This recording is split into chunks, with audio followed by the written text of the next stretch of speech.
ये है वाली अर्थ जिस पर हम रहते हैं, और ये रही वो अर्थ जिसका सिर्फ साइंस ही बता सकती है, वरना एक्चुअल में तो कोई भी नहीं जानता कि ये कैसे बनी। पर हाँ, कुछ थ्योरीज हैं जो ये बताती हैं कि हमारी ये प्यारी सी जमीन कैसे मार्ज़े वजूद में आई। गुजरे हुए करोड़ों सालों में हमारी जमीन ने बहुत से इवेंट्स का सामना किया है, जैसे एस्ट्रॉइड्स की बारिश और दूसरे प्लैनेट्स के साथ टकराना, और मोर इम्पोर्टेंटली हमारी अर्थ का फ्रीज होना। और हमारी अर्थ के ऊपर बहुत से जानदारों का रूल भी रहा है, जैसे फ्लाइंग डायनासोर्स और बहुत से जानदार। कभी कभी ऐसे इवेंट्स जिससे हमारी जमीन का खात्मा हो सकता था, हमारा ये ब्लू अर्थ प्लेनेट सिर्फ अपनी किस्मत की वजह से ही बचता रहा है। लेकिन दोस्तों, जमीन की हिस्ट्री को गहराई से जानने के लिए हमें जाना होगा इसके बिल्कुल स्टार्ट में। चलो चलते हैं, पर उससे पहले दिल की गहराइयों से, मन की सच्चाइयों से लिव लैब में खुशामदीद। अगर आप हमारे चैनल पर नए हैं तो चैनल को सब्सक्राइब और लाइक जरूर कीजिएगा।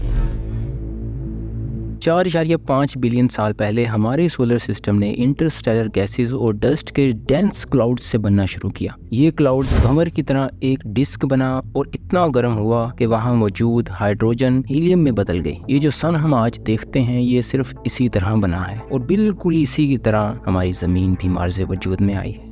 हमारा सन यानी कि सूरज के बनने के बाद उस क्लाउड डिस्क के बाहर जितना भी मादा था वो इकट्ठा हुआ, और यही वजह बनी हमारे प्लैनेट्स और मून्स के बनने की। जैसे जैसे वो मादा इकट्ठा होता गया, वो बड़ा होता गया, गोल मटोल होता गया। सोलर सिस्टम के ठंडे रीजन्स में जो मैटर था वो बेसिकली आइस, लिक्विड और गैस का बना हुआ था। सूरज के नजदीक जो रॉकी मटेरियल मौजूद था उसने इनर प्लैनेट्स बनाए, जैसे मार्स और हमारी अर्थ। और हमारी जमीन उस वक्त बहुत ज्यादा आतिशज़दा जहन्नम जैसी थी। इसमें से भी हाइड्रोजन सल्फाइड, मीथेन और कार्बन डाइऑक्साइड जैसी गैसेस इमिट होती थीं, और उस वक्त का एटमॉस्फेयर भी इन्हीं गैसेस से बना हुआ था।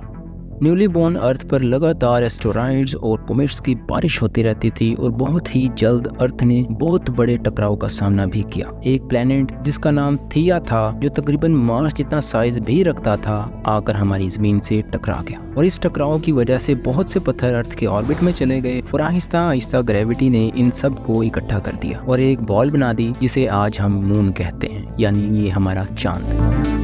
इस नई गर्म अर्थ पर उस वक्त कोई समंदर का निशान भी नहीं था। सारा का सारा पानी गैसेस की शक्ल में मौजूद था। लेकिन 3.8 बिलियन साल बाद हमारी अर्थ इतनी कूल हो चुकी थी कि वाटर कंडेंसेट हो सके और एज अ लिक्विड एग्जिस्ट कर सके। कंडेंसेट का मतलब यही है कि गैसेस का लिक्विड में तब्दील हो जाना, और इसी वजह से हमारी ज़मीन बनी पानी की टंकी, और पूरी ज़मीन के ऊपर पानी ही पानी आ गया।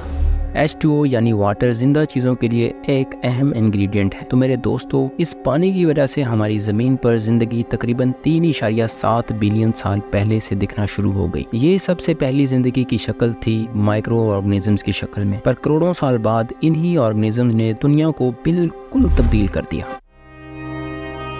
ज़मीन पर पानी ज़्यादा देर तक ना रह सका, और कदीम समंदर में से बहुत जल्द एक नया कॉन्टिनेंट उभर पड़ा। साइंटिस्ट इसे क्रेटोन कहते हैं। जैसे जैसे ये कॉन्टिनेंट इमर्ज होते गए, इन सब का मिलाकर एक पहला सुपर कॉन्टिनेंट बना।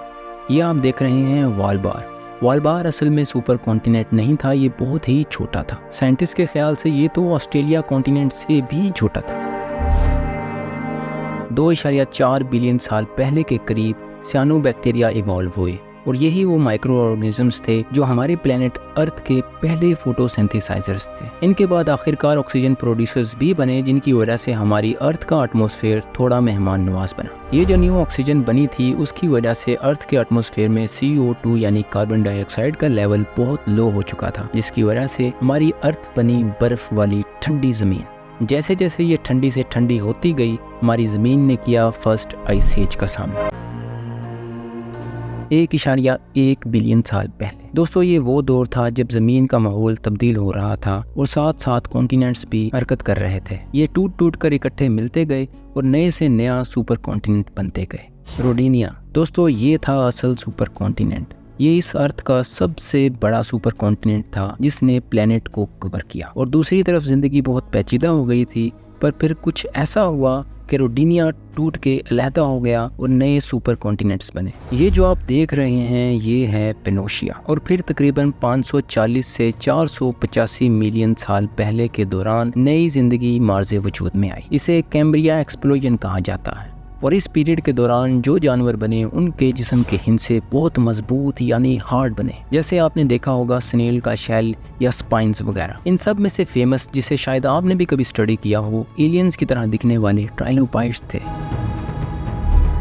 दोस्तों 440 मिलियन साल पहले अर्थ का क्लाइमेट एकदम से अचानक तब्दील हुआ और साथ साथ ओशन का टेम्परेचर भी चेंज हुआ और इसकी वजह से ज़मीन ने अपना पहला मैस एक्सटेंशन का वाक़या होते हुए देखा। ये देखें, ये था ऑर्डोविशियन सिल्यूरियन एक्सटेंशन और इसके बाद ज़मीन पर जो लाइफ पहले मौजूद थी वो तकरीबन गायब ही हो गई। बहुत सी लाइफ की इकसाम ने इकोसिस्टम की बुनियाद रखी, जैसे अब हमारी ज़मीन के पास ये वाला इकोसिस्टम मौजूद है। तकरीबन 420 से 350 मिलियन साल के दरमियान पहली बार हमारी अर्थ पर दरख्त उगना शुरू हुए और इसी दौरान समुद्री जानवरों ने सूखी ज़मीन पर भी आना शुरू कर दिया।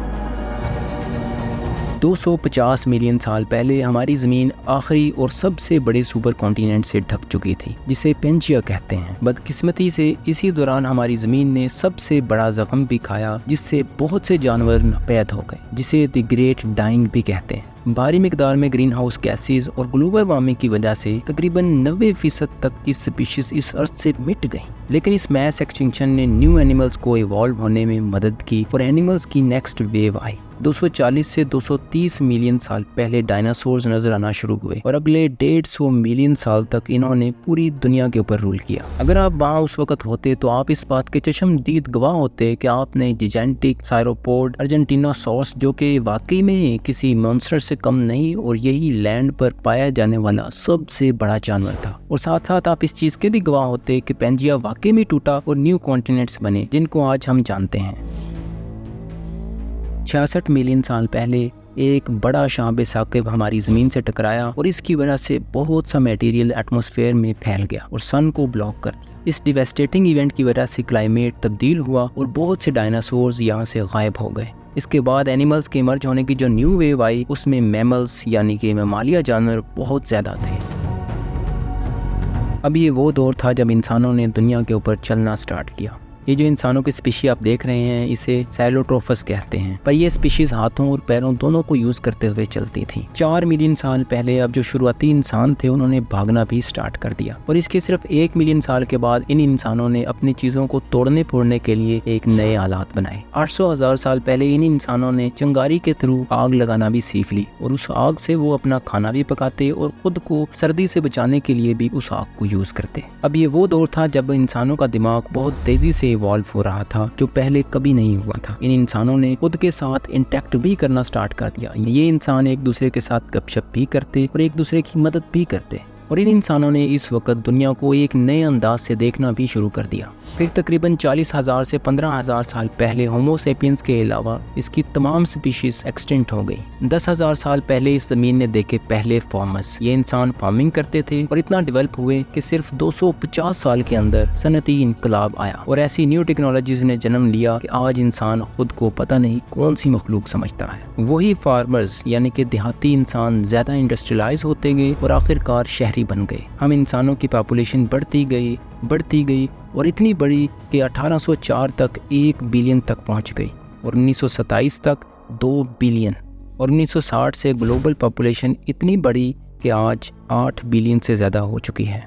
और अब इंसानों और ज़मीन पर रहने वाली दूसरी लाइफ की एग्जिस्टेंस के लिए एक और नया मसला है, जैसे क्लाइमेट चेंज, टेम्परेचर और सी लेवल्स का बढ़ना, बायोडाइवर्सिटी की डिक्लाइनिंग और भी बहुत से मसले हैं। क्या हम किसी और मैस एक्सटिंक्शन के दाने पर तो नहीं खड़े? पर आज के लिए इतना ही। और वीडियोस के लिए हाजिर है लिप लैब। अपना और अपने प्यारों का ख्याल रखिएगा। फी अमान अल्लाह।